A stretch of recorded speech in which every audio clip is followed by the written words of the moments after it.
Protams, es biju viens no tiem, kurš parakstījās par grozījumiem satversmē un par to, ka jāmāca ir valsts apmaksātās skolās tikai valsts valodā.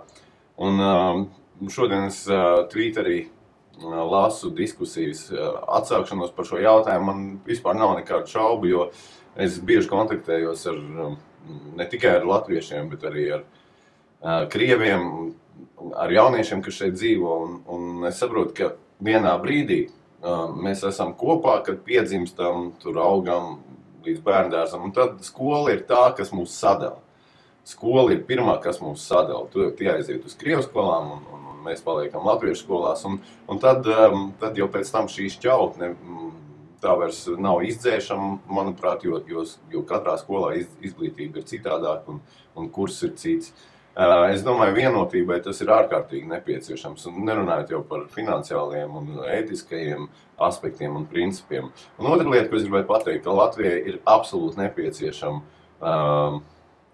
vispārējā kara klausība armija, jo tajā brīdī, kad mums bija vispārējā kara klausība, tad šīs te nošķiršanās moments bija mazāks, jo armija tā ir patriotismu skola. Nevajag izdomāt pasakas, ka tagad vairs tā pasaulē nav. Somi, kuriem ir laba mācība bijusi